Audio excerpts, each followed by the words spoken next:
¿Qué opinan?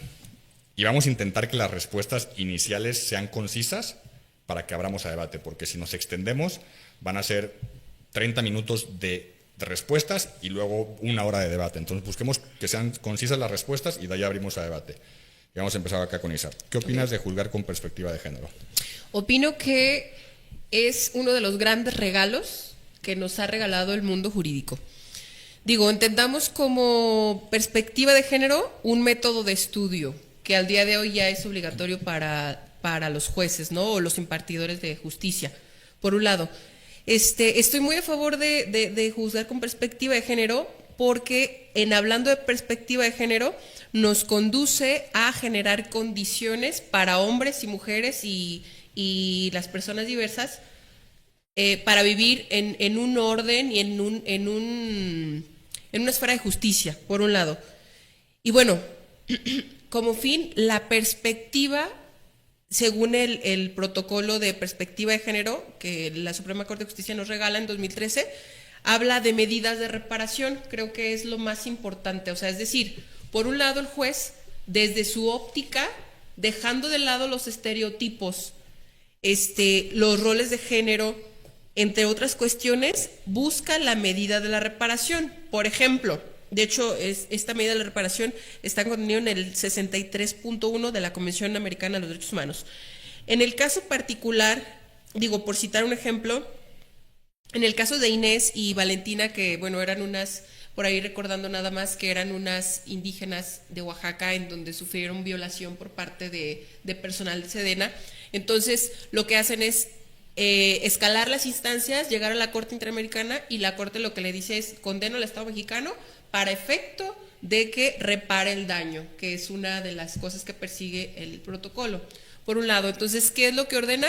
Por un lado, ordenó un centro comunitario, por ejemplo, dedicado a la realización de actividades de derechos humanos, y con el tema de Valentina fue un centro de salud con traductores. Entonces, yo sí estoy muy en favor porque busca la reparación del daño, o sea, más que castigar punitivamente, como aquí Alejandro puntualizaba en algún otro comentario, por eso es que yo sí estoy en favor. Okay. Juan. Bueno, comentar, para mí la justicia debe ser un acto de restauración de derechos y que debe ser entendido, como bien lo comentaba Isabel. El juez está obligado a hacer una examinación, pero no solamente, y me quisiera comentarlo, no solamente se examina la parte de la perspectiva de género, sino previo se hace un control de convencionalidad donde se establece y se protege y se cuida que se tutelen los derechos humanos en su totalidad. Llámese los que tutelan nuestra Constitución y lo que establecen los tratados internacionales en los que México forma parte. Pero la parte y la premisa más importante de juzgar con perspectiva de género, el elemento para mí más importante como juzgador o viéndolo como juzgador, es que es un director, o sea, el juez se vuelve un director del juicio en el cual realmente tiene que hacer una examinación y meterse a las entrañas del contexto social, no solamente de lo que establecen los autos, sino del contexto social, para poder determinar qué fue lo que llevó a esa conducta o esa circunstancia de derecho. Y que la parte más importante aquí es que esa perspectiva de género le da la facultad al juez de romper los estereotipos para poder juzgar. Es decir, yo no voy a juzgar porque el rol que le tocaba al papá o a la mamá. No. Juzgo desde la perspectiva de donde se está solicitando la reparación del daño o el derecho tutelado, entendiendo la parte más vulnerada. Y esa puede ser hombre o mujer, infante, adulto mayor, etcétera, dependiendo del caso que nos ocupe. Y la segunda parte, que para mí es muy importante, es que en ese instrumento que va a ser una resolución, se establezcan procesos de igualdad que garanticen el acceso a la justicia. Y esa parte es muy importante, porque de nada va a servir que yo saque una sentencia, una resolución perfecta, intocada, indomable, excelsa, limpia, pura, casta, si esa sentencia no se puede ejecutar.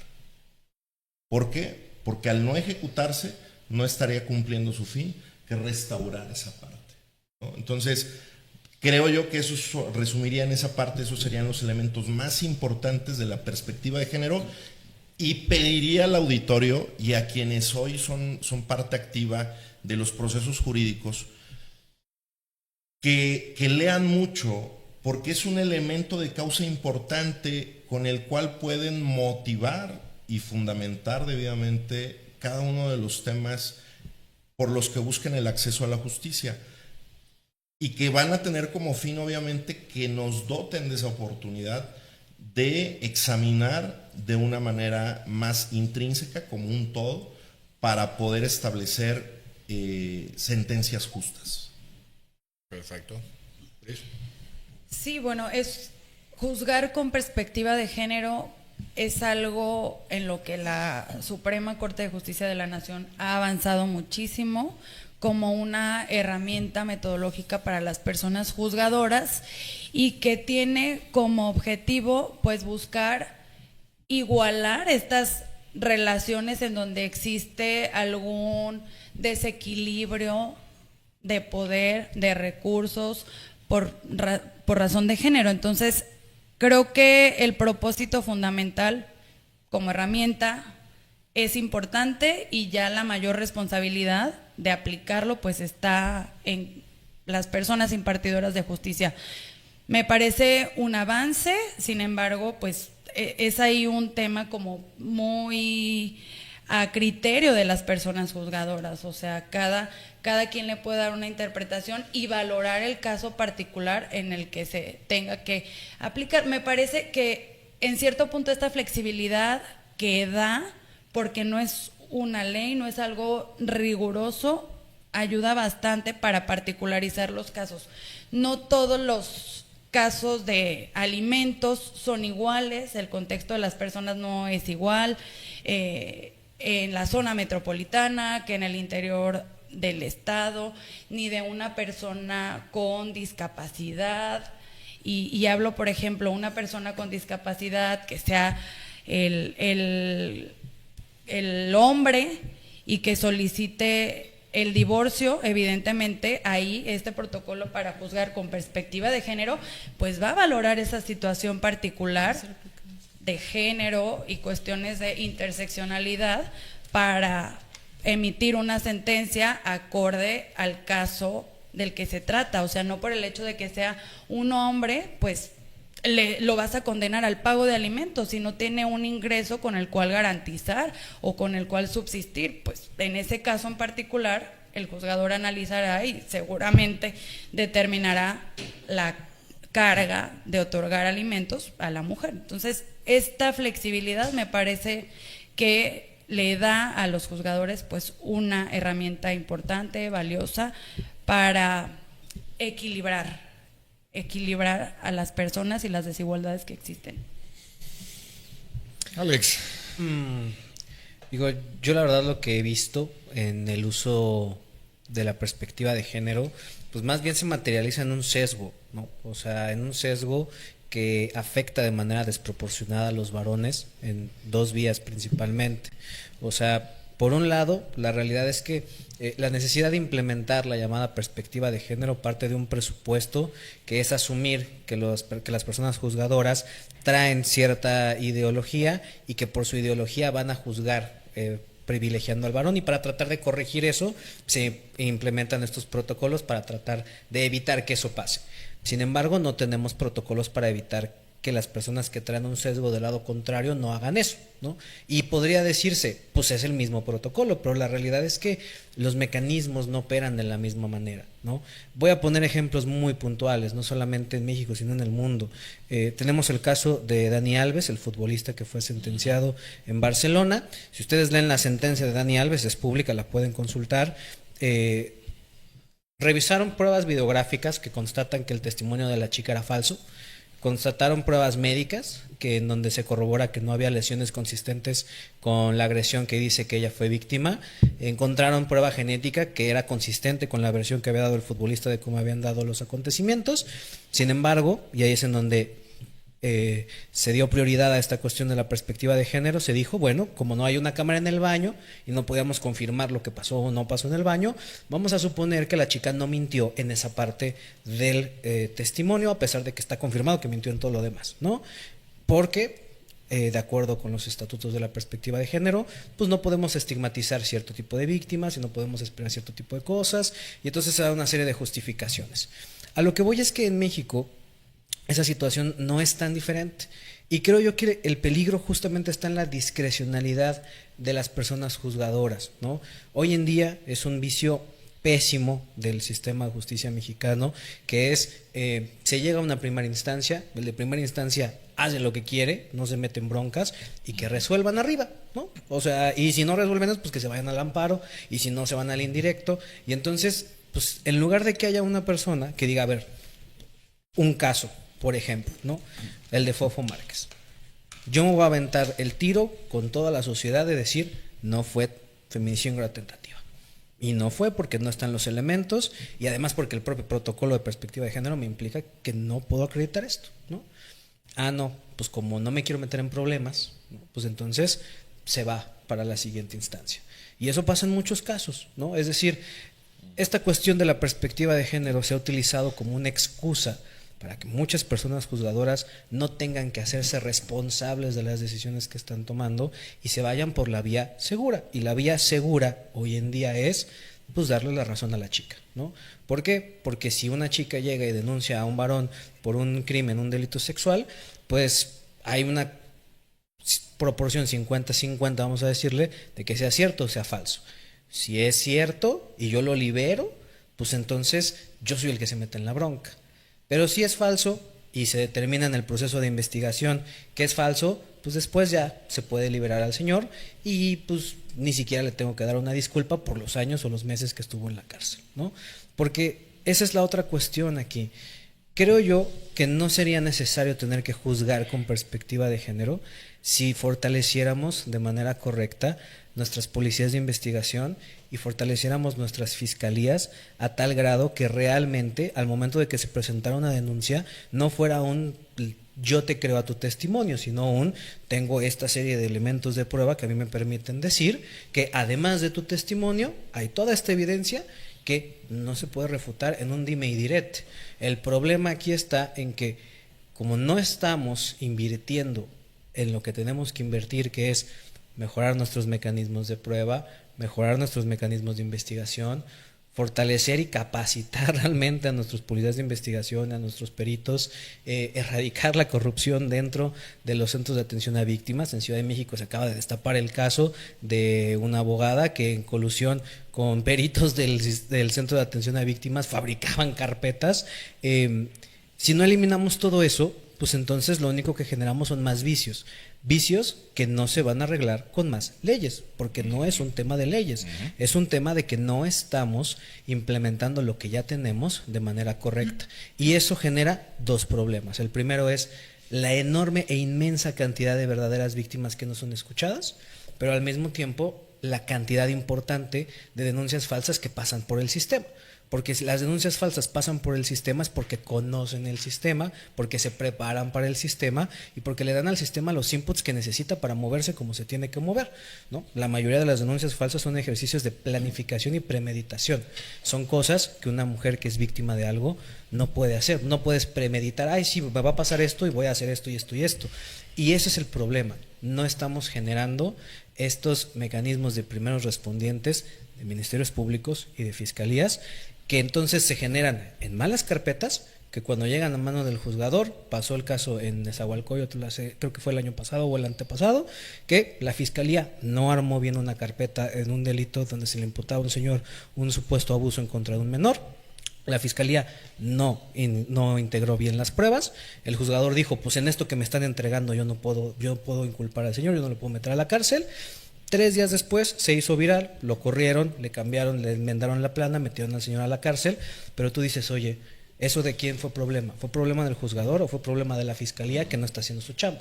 ¿no? Y entonces creo yo que si mejoramos el tema de las fiscalías, pues para cuando llegue con el juzgador ya no tenemos que estar recayendo en este tipo de sesgos que se pueden llegar a implementar. ¿Por qué? Porque el peso de la prueba es tan grande y tiene que ser tan grande y tiene que estar al centro, que entonces ya no da tanto pie a decir, pues vamos a ver por dónde le puedo acomodar, porque la fiscalía me entregó una carpeta del asco y yo tengo que ver, pues, cómo evito que haya un agresor en la calle, ¿no?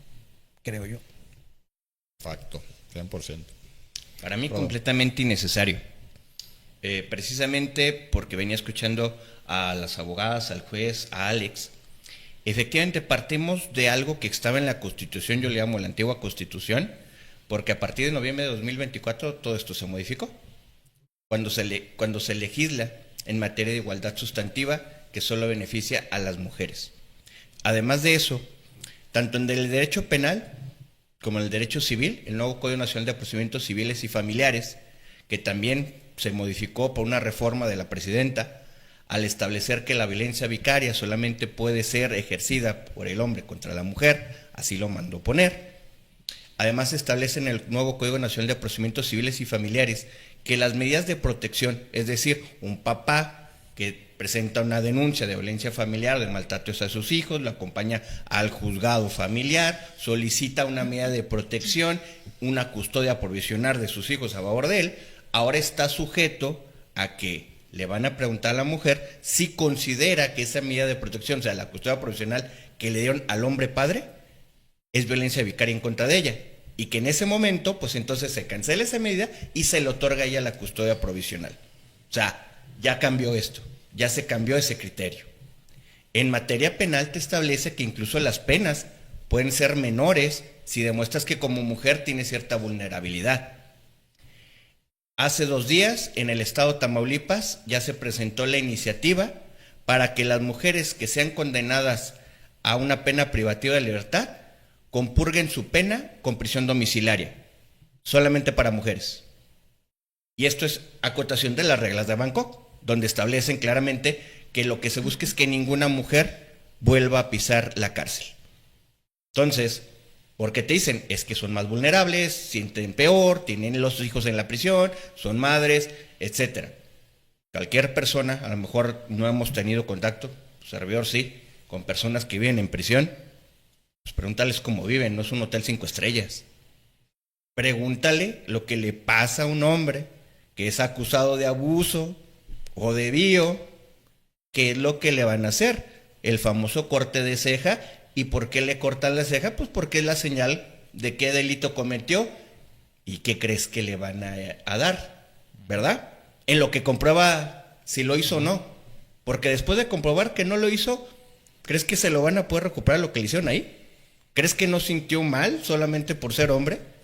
Y aquí tiene que ver precisamente con las autoras feministas. Una feminista de apellido French, en 1992 publica en un libro que el único lugar seguro donde los hombres pueden estar es una prisión de máxima seguridad. Sí, sí. Otra feminista establece en el libro de la guerra contra la mujer que todas las naciones deben reducir a 10% la población total masculina. Entonces, cuando ya empiezas a ver situaciones de que si es hombre, si es mujer, si se siente grillo, si se siente ganso, porque otra vez hay protocolo para juzgar con perspectiva de género, protocolo para juzgar con perspectiva de infancia y adolescencia, protocolo para juzgar con perspectiva de orientación e identidad sexual, sí, para personas trans, o para personas de género no binario, para personas de la comunidad sexual diversa. Y entonces dices, volvemos a lo mismo. Si tú ves un semáforo y es rojo y todos entendemos que la regla o la ley te dice que rojo es te paras, pues no te vas a poner a pensar de que, okay, es que si es mujer, seguramente sintió que le iban a agredir y entonces vale que se pase el semáforo en rojo porque, pues, corre a peligro su vida. O si es de tal identidad, pues a lo mejor creía que está en peligro también su vida o que le iban a hacer burla o bullying y entonces mejor prefirió pasárselo. Y entonces la persona que lo chocó y causó el accidente debió haberse percatado si era mujer, LGBT, niño, niña. Pues no, O sea, yo creo que lo que trae paz incluso a cualquier persona en un proceso jurídico es que si la regla es clara, pues también el juzgador lo debe de ser, ¿no? Porque entonces ya empiezas a operar con situaciones que ya ni siquiera te piden las partes, que no estaban en el proceso, pero que tú ya empiezas a hablar subjetivamente con una perspectiva, una visión diferente por quién eres, no por la conducta que deberías estar juzgando y que además deberías estar probando. Para mí es completamente innecesaria y lo que vino a generar es precisamente esto, una mayor injusticia, una mayor desigualdad, una mayor, como dice Alex, tipo de corrupción, porque literalmente lo hemos visto como litigantes, como postulantes, ese tema. O sea, es lo más básico y lo hemos visto. Hay una gran misandría en la abogacía, de verdad que la hay. Hemos visto que en los casos de obstrucción de los vínculos, sus propios abogados los llegan a vender. O sea, sus propios abogados hacen intencionalmente malos procesos para que ese hombre que no sabe de derecho, que no sabe de leyes, que no entiende el procedimiento y que dice, pues yo confío en mi abogado o en mi abogada, resulta que está haciendo todo para perjudicarlo. Para cuando ella se dé cuenta, pues es prácticamente imposible que puedas corregir. Tú mismo ve, y yo te reto, tú mismo ve a la fiscalía a denunciar por comparecencia violencia familiar como hombre. Tú ve, a ver cómo te tratan. Es más, llama una patrulla, porque también ya desde ahí está. Tú ve cómo te tratan cuando denuncias violencia de género, como mujer. Hay patrullas especiales, hay unidades de atención inmediata, centros de justicia, y yo te voy a preguntar ahorita, y este siempre es un chiste negro horrible. ¿Tú sabes a dónde van las mujeres que no tienen capacidad económica para pagar la pensión alimenticia? A un refugio. ¿Y tú sabes a dónde van los hombres que no tienen capacidad económica para pagar la pensión alimenticia? A la cárcel.